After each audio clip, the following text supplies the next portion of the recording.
Do Jornal Público, este é o P24. Porquê que Zelensky quer demitir o seu general mais popular? O presidente da Ucrânia admitiu que está a ponderar fazer um reset nas lideranças do país, incluindo no setor militar. Estas declarações a um canal italiano surgem depois de semanas de rumores sobre a iminente demissão do comandante das Forças Armadas ucranianas, Valery Zaluzhny. Depois de ter liderado com sucesso as operações que impediram o avanço dos russos sobre Kiev no início do conflito, o general ucraniano é considerado um herói entre a população. Ainda assim, nos últimos meses surgiram sinais de desentendimento entre o comandante das Forças Armadas e o presidente Zelensky. O que mudou para agora Zelensky admitir despedir o seu comandante mais popular? Neste P24 vou conversar com João Ruela Ribeiro, jornalista do Público que tem acompanhado o conflito na Ucrânia. Eu sou Inês Rocha e este é o P24. João, bem-vindo ao P24. Obrigado pelo convite. Zelensky veio admitir que está a preparar uma remodelação nos cargos de topo do país, já depois de o despedimento do chefe de Estado-Maior das Forças Armadas ter sido apontado como iminente. O que é que está em causa? Por que é que Zelensky quer fazer esta remodelação, ou um reset, como ele o descreve? Isto não é propriamente uma surpresa, este anúncio do Zelensky. O Zelensky disse isto numa entrevista à RAI, o canal italiano, no fim de semana, e não falou especificamente do Zaluzhny. Estava a ser questionado acerca das polémicas e dos desencontros entre ele e entre Zelensky e Zaluzhny, e disse que era preciso uma remodelação alargada de chefias, não só do setor militar, mas também de outros setores da administração pública. Ele não entrou em muitos pormenores, mas em princípio será uma coisa mais alargada. Ou seja, ele não anunciou propriamente a saída do Zaluzhny, mas estava a responder a uma pergunta sobre o Zaluzhny, mas eu digo que não é uma surpresa porque há poucos dias, na semana passada, chegou a ser noticiada a própria admissão do Zaluzhny, que é o comandante das Forças Armadas ucranianas desde antes do início da invasão. Chegou a ser noticiada essa demissão e depois acabou por haver um recuo. Aquilo que se sabe é que o próprio Zaluzhny não concordou, ou seja, o Zelensky pediu-lhe para ele apresentar a demissão, ele não quis ficar com o ónus de o demitir, e o Zaluzhny disse que não, que basicamente, se quiserem, demitam. E, entretanto, segundo alguma imprensa, houve alguma pressão por parte dos Estados Unidos e do Reino Unido, sobretudo, para que Zelensky tivesse cuidado, não é? E alertando para os perigos para a imagem da Ucrânia, em perder agora, nesta altura, o seu comandante, não é, das Forças Armadas, e o Zelensky terá recuado. Pelos vistos, o recuo não durou muito tempo porque, ao que parece, para o Zelensky e para os seus conselheiros, é menos arriscado, em termos de imagem, não é, da opinião pública, demitir o comandante das Forças Armadas, que é preciso dizer, é alguém bastante popular na Ucrânia e também junto dos parceiros ocidentais da Ucrânia. É mais seguro incluí-lo, não é, num grupo mais alargado, numa remodelação mais alargada, ou seja, de certa forma dilui, não é, a demissão de alguém tão popular no meio de outras demissões. E penso que foi essa a intenção, não é, do Zelensky, em preparar um bocado o terreno para isso. Vamos então a quem é Valery Zaluzhny. Já disseste que é alguém muito popular entre os ucranianos. Porquê que ele é tão popular? Qual tem sido o percurso dele? Ele foi nomeado comandante das Forças Armadas ainda antes da invasão, salvo erro em 2021, ou seja, no ano anterior, numa altura em que havia uma guerra, não é? Havia uma guerra de menos intensidade no leste da Ucrânia, há desde 2014, confinada na altura ao Donbass. Portanto, era um cargo já bastante importante na Ucrânia. ele entrou como alguém que pretendia modernizar as Forças Armadas ucranianas. As Forças Armadas ucranianas, desde 2014, que são alvo de uma modernização, não é? Acompanhar os padrões NATO, sobretudo. E o Zaluzhny era alguém que era visto como bom para ter esse papel, não é? De potenciar ainda mais essa modernização. Depois, claro, temos a 24 de fevereiro de 2022, a invasão em larga escala da Rússia, e a popularidade de Zaluzhny está ligada à capacidade que a Ucrânia teve para, durante os primeiros meses, primeiro ano mais ou menos da invasão, após o início da invasão, ter não só resistido, segurando Kiev, né, segurando várias regiões importantes, perante um adversário que os observadores externos, sobretudo, diziam que era muito superior à Ucrânia, né? E estamos a falar de um dos maiores exércitos do mundo que conseguiu ser travado. E depois não só, ou seja, nos meses que seguiram, a Ucrânia conseguiu reconquistar território que tinha sido ocupado pela Rússia. Isto tudo em 2022, não é? Ao longo daqueles meses. E essa popularidade advém daí, sobretudo. E ele também é alguém bastante carismático, tem muito boa reputação junto dos homens na linha da frente. No fundo é visto como um herói de guerra. Sim.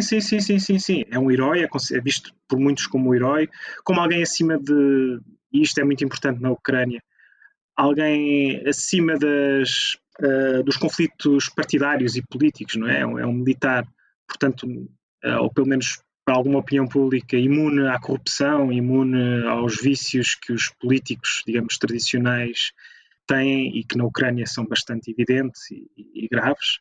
Por tudo isso, ele ainda é bastante popular.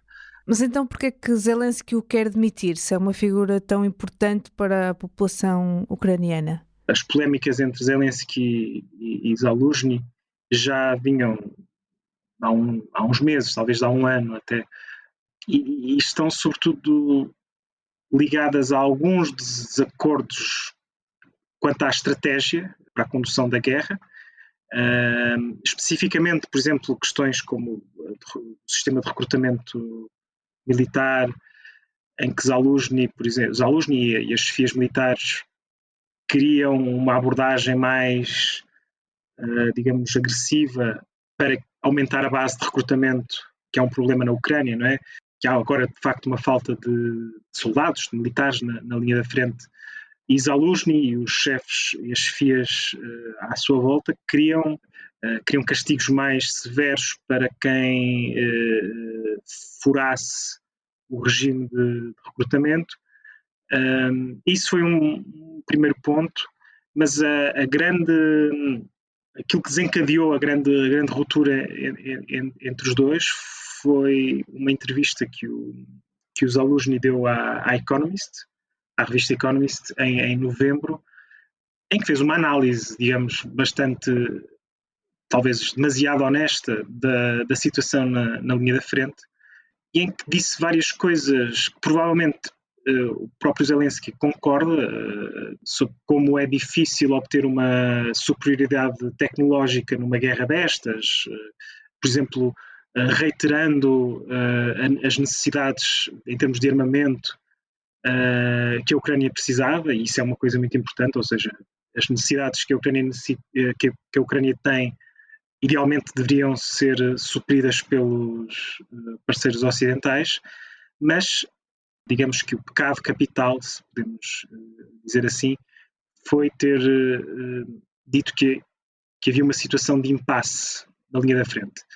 Para Zelensky foi algo que manchou terrivelmente a relação entre ambos, porque todos nós, por esta altura, já sabemos o papel que Zelensky tem na opinião pública mundial, como porta-voz da Ucrânia, não é? Junto dos decisores mundiais, e muito desse papel depende da capacidade que Zelensky tem para convencer os Estados Unidos, a União Europeia, sobretudo, mas sobretudo os Estados Unidos, onde esse apoio é mais relutante neste momento, de que é possível apoiar a Ucrânia e é possível que os objetivos da Ucrânia sejam cumpridos, ou seja, retirar a Rússia de todos os territórios ocupados e anexados.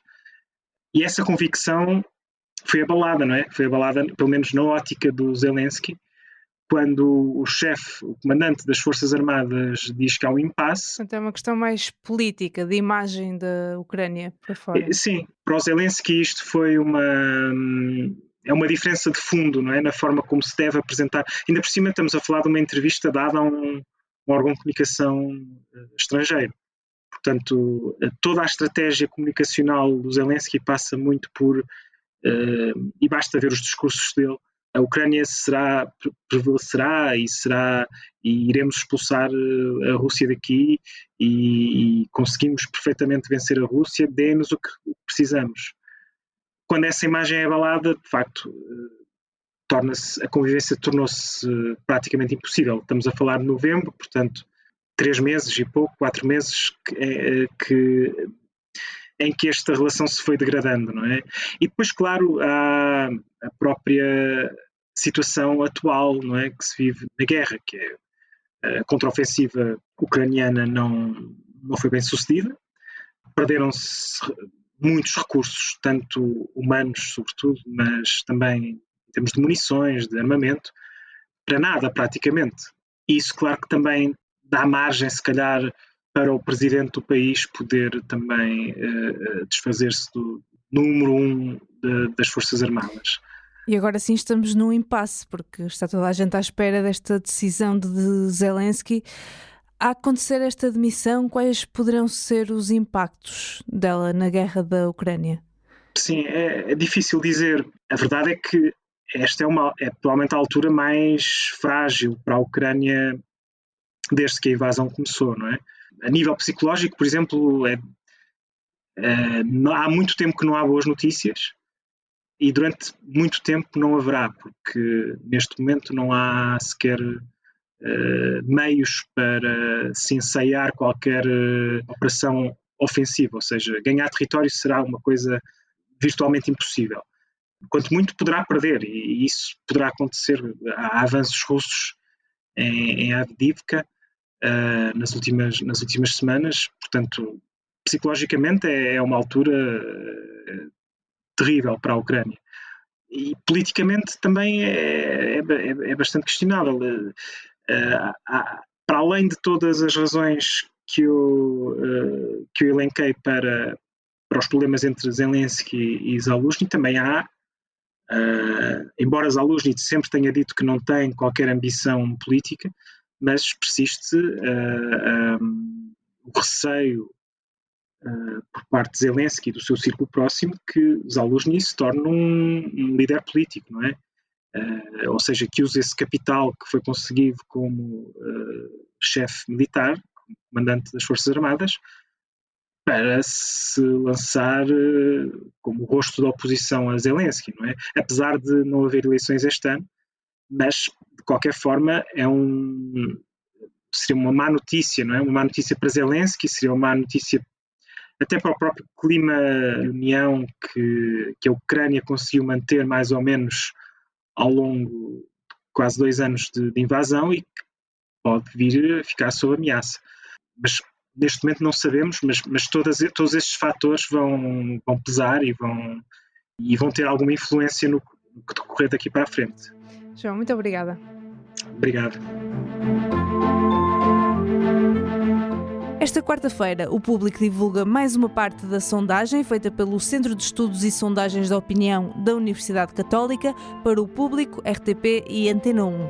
A maioria dos inquiridos recusam a maioria absoluta e preferem um governo da AD com acordos à direita.